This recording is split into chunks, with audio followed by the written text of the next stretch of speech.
लगातार केंद्र सरकार द्वारा सरना कोड को लागू करने की मांग को लेकर प्रदर्शन हो रहा है और इसी कड़ी में एक बार फिर से रांची के राजभवन के सामने सरना कोड को यहां विलंब लागू करने के लिए जनता दल यूनाइटेड और आदिवासी अभियान के तमाम कार्यकर्ताओं ने धरना प्रदर्शन किया।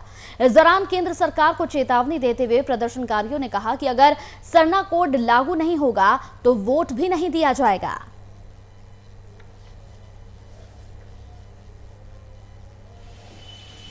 देखिए, भारत देश में 2021 का साल जनगणना का साल है, जिसमें हमारी मांग है कि सरना धर्म कोड के मार्फत भारत के लगभग 15 करोड़ आदिवासियों को जनगणना में शामिल होने का मौका मिलना चाहिए। इसके लिए हम लोग आदिवासी संगठन अभियान, केंद्रीय सरना समिति, अखिल भारतीय आदिवासी विकास परिषद और जनता दल यूनाइटेड का समर्थन भी है। आज लगातार हम लोग केंद्रीय सरना समिति, आदिवासी संगठन अभियान और अखिल भारतीय आदिवासी विकास परिषद आदिवासी का जो संवैधानिक अधिकार है सरना को, उस पर लगातार आंदोलन कर रही है। क्योंकि हम लोग भारत सरकार को अल्टीमेटम पहले भी दिया था, भारत सरकार सरना कोड लागू करे या आदिवासी समाज से बात करे, लेकिन अभी तक कोई सार्थक पहल नहीं है, जिसके कारण आज धरना में बैठे हुए हैं। और फिर से हम लोगों ने 31 दिसंबर तक भारत सरकार को अल्टीमेटम दिया है कि भारत सरकार सरना कोड लागू करे। तो राजधानी रांची के राजभवन के सामने जाकिर हुसैन पार्क आज धरना स्थल में तब्दील होता हुआ यहां पर नजर आया, जहां एक तरफ सरना कोड लागू करने की मांग को लेकर प्रदर्शन हो रहा है, तो वहीं दूसरी तरफ भाकपा की ओर से किसान आंदोलन को यहां समर्थ बनाने के लिए एक दिवसीय उपवास और धरना प्रदर्शन का आयोजन किया गया, जिसमें कृषि कानून को जल्द से जल्द वापस लेने की मांग की गई और ऐसा नहीं करने पर बड़ा आंदोलन करने की बात भी कही गई।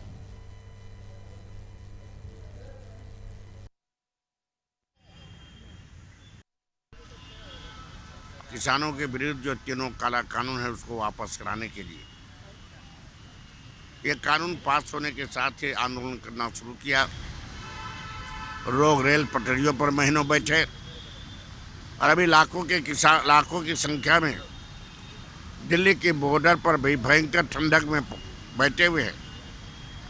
38 किसान शहीद हो चुके हैं उस आंदोलन में ठंड के चलते।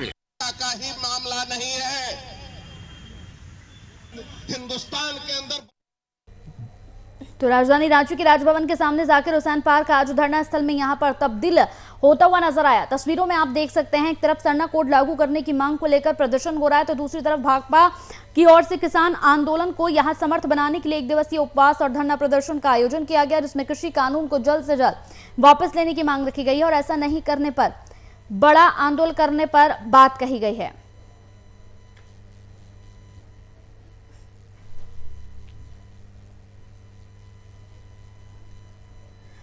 तो धनबाद में डीएम कार्यालय के सामने जनता मजदूर संघ और बिहार कोलियरी यहां कामगार यूनियन ने 12 सूत्रीय मांगों को लेकर अनिश्चितकालीन धरना प्रदर्शन किया है। वहीं लोधन क्षेत्र के यहां साइडिंग में काम करने वाले ठेका मजदूरों से जुड़े मामलों को लेकर भी आंदोलन किया गया। धरने पर बैठे लोगों की 12 सूत्रीय मांग है। इस दौरान प्रदर्शनकारियों ने कहा कि तमाम मांगों को पूरा होने तक यह आंदोलन जारी रहेगा।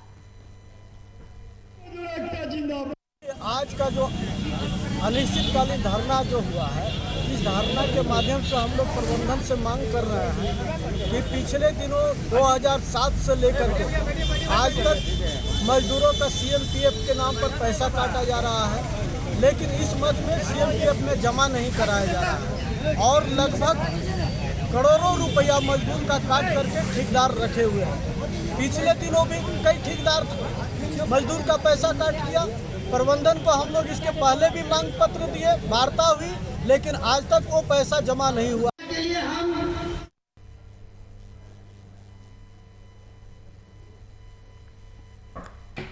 तो धनबाद में डीएम कार्यालय के सामने जनता मजदूर संघ और बिहारी कोलियरी कामगार यूनियन ने 12 सूत्रीय मांगों को लेकर यहां धरना प्रदर्शन किया। इस पूरी खबर पर ज्यादा जानकारी के साथ हमारे ब्यूरो चीफ धनबाद से अमित सिन्हा हमारे साथ जुड़ गए हैं। अमित, 12 सूत्रीय मांगों को लेकर अनिश्चितकालीन धरना प्रदर्शन इनका चल रहा है, क्या कुछ मांगे हैं इनकी, क्या कुछ कहना है इनका? देखिए कंचन, इन 12 सूत्री मांग जो है उसमें सबसे अहम मांग यह है कि जो आउटसोर्सिंग कंपनी देव प्रभा वहाँ पे चली जा रही है, तो उन कंपनी के जरिए जो ठेका मजदूर हैं 2006 से उन लोगों का पीएफ काटा जा रहा है और जो वेतन वृद्धि के साथ जो उनको पेमेंट करना था तो वो नहीं किया जा रहा है। ये इनके अलावे भी कई मांगे हैं, लेकिन ये दो अहम मांग है जिसमें पीएफ का जो मामला बन रहा है, चूंकि ये सेंट्रल गवर्नमेंट के अधीन का मामला है, पीएफ का पैसा 2006 से कट रहा है लेकिन इनके खाते में जमा नहीं हो रहा है और ना ही कंपनी अपने स्तर से जो है पेमेंट जमा कर रही है।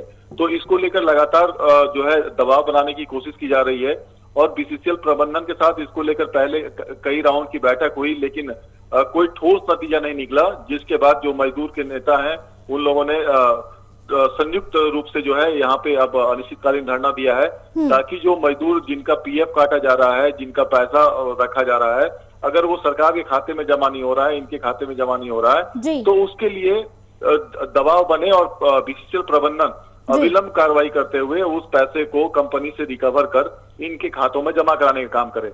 जी कंचन, चलिए बहुत बहुत शुक्रिया अमित इस पूरी खबर पर तमाम जानकारी देने के लिए। तो 12 सूत्रीय मांगों को लेकर अनिश्चितकालीन धरने पर ये बैठे हुए हैं। साथ ही साथ आपको बताते चले कि प्रदर्शनकारियों ने कहा कि जब तक उनकी मांगे पूरी नहीं होगी आंदोलन इसी तरीके से चलता रहेगा। तो बिहार में अपराधी कानून व्यवस्था को खुलेआम यहां चुनौती दे रहे हैं। ताजा मामला जमुई का है, जहां बाइक सवार अपराधियों ने युवक की गोली मारकर हत्या कर दी। इस घटना के विरोध में ग्रामीणों ने सड़क जाम कर प्रदर्शन किया और इसी दौरान प्रदर्शन में शामिल अज्ञात व्यक्ति ने उसी गांव के निवासी राम स्वरूप को गोली मार दी। गोली लगने से राम स्वरूप भी गंभीर रूप से जख्मी हो गए और आनंद फानन में उन्हें सदर अस्पताल लाया गया। आपको बताते चले कि एसपी प्रमोद मंडल यहां जानकारी देते हुए नजर आए। उन्होंने कहा कि पूरे घटनास्थल का जायजा ले लिया गया है और साथ ही सदर अस्पताल में जो घायल है उनसे भी बातचीत की जा रही है।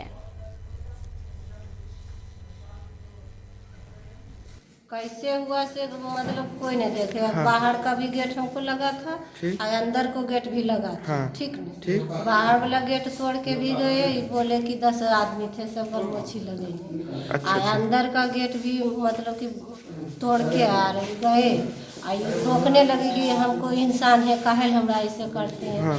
उसके बाद पलंग पर सोए थे, सर में गोली मार के सब निकल गए। काकन गांव में एक देवेंद्र महतो जी की हत्या हुई है। पुराना विवाद चल रहा है वहां पर। उसके प्रतिक्रिया में कुछ लोगों ने गांव में कुछ तोड़फोड़ किया। एक वृद्ध व्यक्ति के देख रहे उनको गोली लगी थी, बट सर से गोली नहीं है, खतरे से बाहर। उनको इलाज के लिए पटना लिया जा रहा है। गांव में बल तैनात कर दिया गया है। जो भी अभियुक्त का नाम आएगा सबकी गिरफ्तारी होगी और शीघ्र होगी।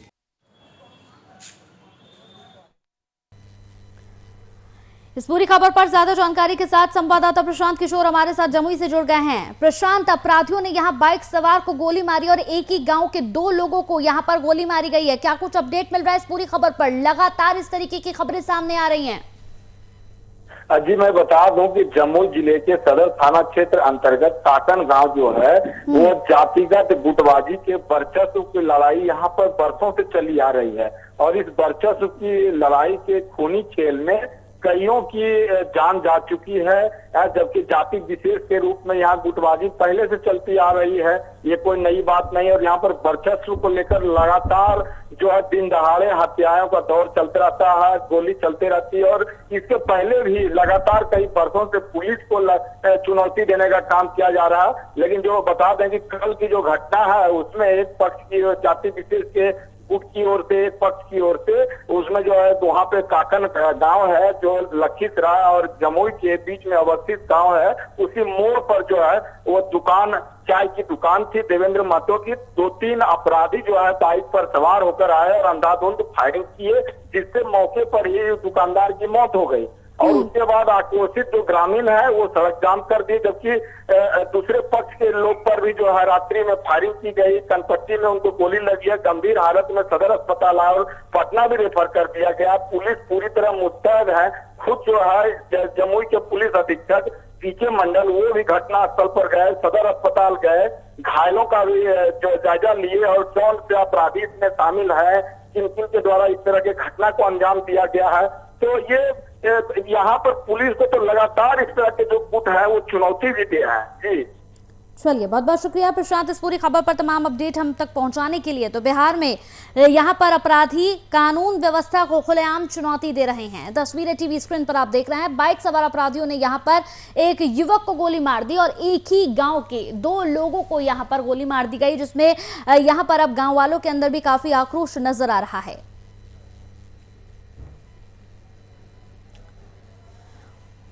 तो खबर सहरसा है। यहां पर सहरसा जिले के मुख्यालय में डीएम कौशल कुमार ने कार्यालय का यहां पर फीता काटकर उद्घाटन किया। इस अल्पसंख्यक कल्याण विभाग के कार्यालय में जरूरतमंदों को यहां व्यवसाय शुरू करने के लिए 5% यहां एसआई पर ऋण प्रदान किया जाएगा। आपको बताते चले कि इस दौरान मीडिया से बातचीत करते हुए डीएम ने इस योजना के लिए जरूरी आवेदनों की मौजूदा स्थिति की जानकारी भी ली है।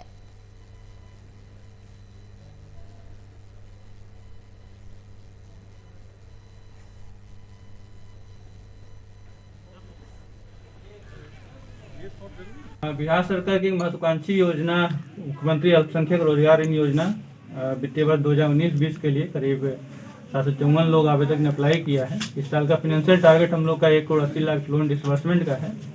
इसके तहत आज इंटरव्यू शुरू किया गया है। काउंसलिंग के तहत 2 तरह के ऋण दिए जाएंगे, लघु ऋण और बृहद ऋण। लघु ऋण करीब 2 लाख तक दिया जाएगा और बृहद ऋण डिफरेंट ट्रेड के हिसाब से 2 लाख से 5 लाख तक दिया जाएगा।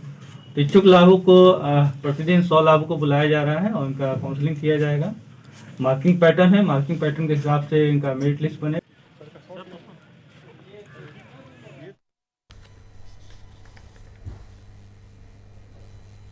तो मुख्यमंत्री नीतीश कुमार के फरमान के बाद सूबे के सभी पुलिसकर्मियों ने शराब का सेवन नहीं करने की शपथ ली है। वहीं शपथ लेने को लेकर बिहार के पुलिस मुख्यालय ने आदेश जारी किया था, जिसके बाद डीजीपी ने इस बारे में सभी जिले के एसपी और रेल एसपी को पत्र लिखकर सूचित किया।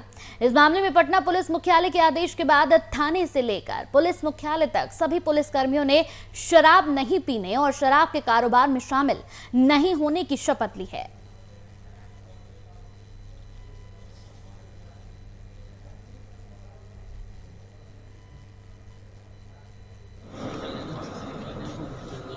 शराबबंदी का जो कानूनी दृष्टिकोण से अनुपालन करवाना है वो हमारा एक बहुत ही टॉप प्रायोरिटी का आइटम है।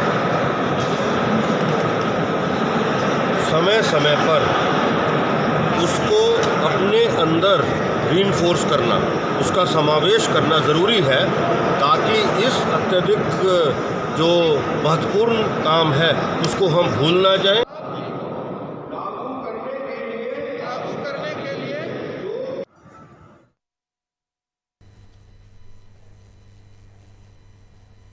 तो बेगूसराय पुलिस ने बीते दिन शहर के ज्वेलरी दुकान में यहां हथियार के दम पर लूट की, जिसका पुलिस ने खुलासा कर दिया है। इस मामले में पुलिस ने 3 अपराधियों को गिरफ्तार किया। यहां पर जांच पड़ताल में पुलिस ने अपराधियों के पास से लूटे हुए गहने समेत नकद भी बरामद कर लिया है।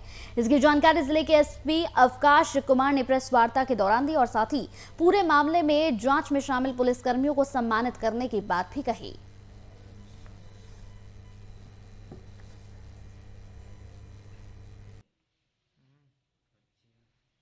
दिनांक 17/12 को रात्रि 9:30 से 10 के बीच में कर्पूरी स्थान चौक पर एक ज्वेलरी शॉप में कुछ अज्ञात अपराध कर्मियों के द्वारा फायरिंग करके वहां से कुछ आभूषण की लूट की गई थी, जिस संबंध में रतनपुर ओपी में कांड दर्ज करके उसमें अग्रिम कार्रवाई की जा रही थी। इस कांड के उद्भेदन के लिए, अपराधियों की गिरफ्तारी के लिए और लूटे गए सामग्री की बरामदगी के लिए एक विशेष अनुसंधान दल का गठन किया गया था एसडीपीओ सदर के नेतृत्व में, जिसमें सर्कल इंस्पेक्टर बरौनी और कुछ थानों के थानाध्यक्ष शामिल थे।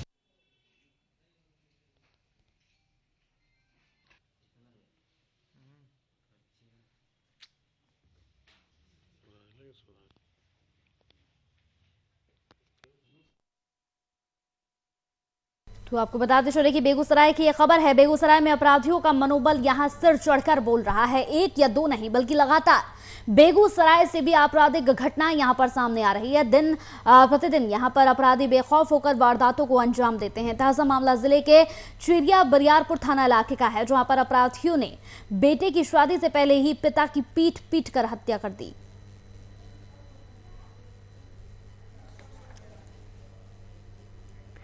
तो ये लगातार खबरें हम आपको दिखा रहे हैं बेगूसराय की ये खबर। साथ ही साथ आपको बताते चले कि एक के बाद एक यहाँ पर खबरें सामने आ रही हैं। तो बेगूसराय में यहाँ पर पुलिस ने बीते दिन शहर के ज्वेलरी दुकान में हथियार के दम पर लूट हुई, जिसका पुलिस ने खुलासा कर दिया है। इस मामले में पुलिस ने 3 अपराधियों को भी गिरफ्तार किया।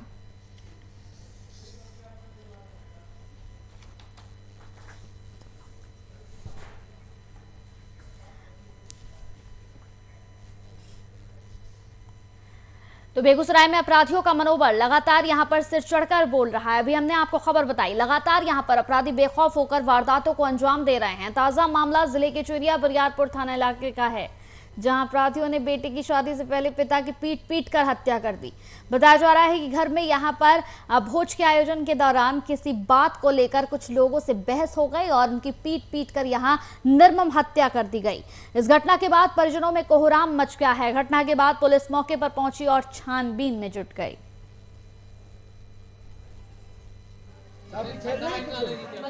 शादी होने नहीं देंगे, एक एक करके सबको हम मार काट के भसा देंगे, एक एक के नहीं बचने देंगे।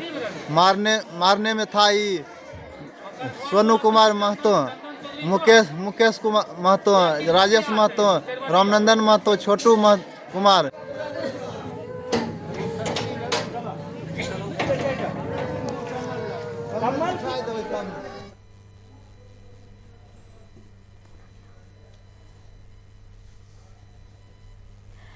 तो मुजफ्फरपुर में शराब तस्करी के खिलाफ पुलिस को यहां पर सफलता हासिल हुई है। गुप्त सूचना के आधार पर वाहन जांच अभियान के दौरान पुलिस ने ट्रक से यहां शराब की बड़ी खेप को बरामद किया है। वहीं जानकारों के मुताबिक आपको बताते चले कि पुलिस ने ट्रक से 375 कार्टून विदेशी शराब जब्त की है। हालांकि इस दौरान शराब कारोबारी वाहन छोड़कर यहां भागने में कामयाब रहे। तो मुजफ्फरपुर की यह खबर है, जहां पर शराब तस्करी के खिलाफ पुलिस को सफलता हासिल हुई है। आपको बताते चले कि गुप्त सूचना मिली थी पुलिस को और उस गुप्त सूचना के आधार पर ही यहां पर जांच अभियान चलाया गया। जांच अभियान के दौरान पुलिस ने ट्रक से यहां शराब की बड़ी खेप को बरामद किया है। आपको बताते चले कि इस ट्रक से पुलिस ने लगभग 375 कार्टून विदेशी शराब जब्त की है। हालांकि इस दौरान शराब कारोबारी यहां से वाहन छोड़कर फरार होने में कामयाब हो गए। हालांकि पुलिस अब ये जांच पड़ताल कर रही है कि आखिर ये ट्रक कहां से आया है, इसका मालिक कौन है और इस खेप को कहां ले जाया जा रहा था। ट्रक से माल को उतार करके, शराब के कार्टून को उतार करके पिकअप पे लादने की कार्रवाई की जा रही थी, परंतु पुलिस को देखते ही वहाँ पे जितने भी लोग थे वो अंधेरा का लाभ उठा करके वहाँ से भाग गए। घटनास्थल से ट्रक, दो पिकअप और एक स्कूटी को बरामद करके लाया गया है। पिकअप के मालिक का हम लोगों ने पता लगा लिया है।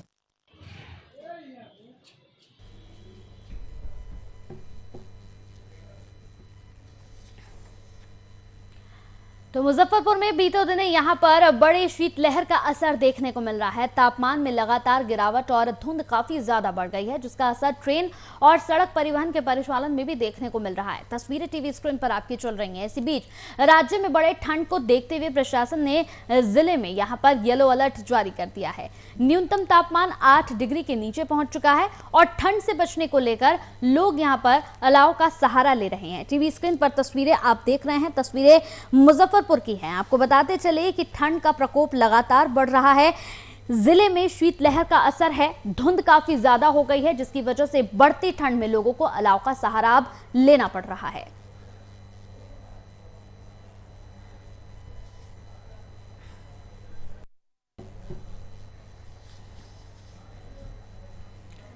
तो वहीं मोकामा के शहरी और ग्रामीण इलाकों में ठंड और घने कोहरे की वजह से यहां पर लोगों को परेशानी हो रही है। हर तरफ कोहरे से जनजीवन अस्त व्यस्त हो गया है।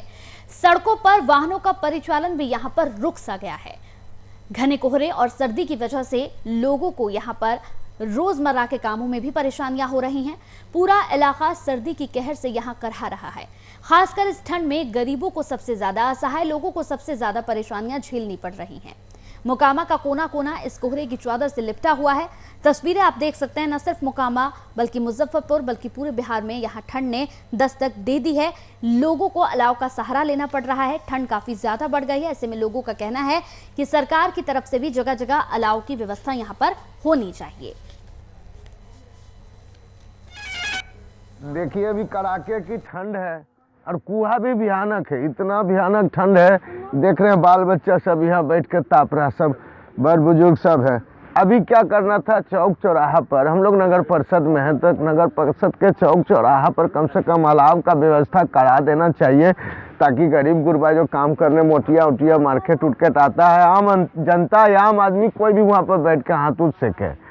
और क्या नगर परिषद ये सब करना चाहिए, नगर परिषद का काम है, ये सब उनका पावर है। चलिए इसी के साथ VIP न्यूज में मेरे साथ इतना ही। नमस्कार।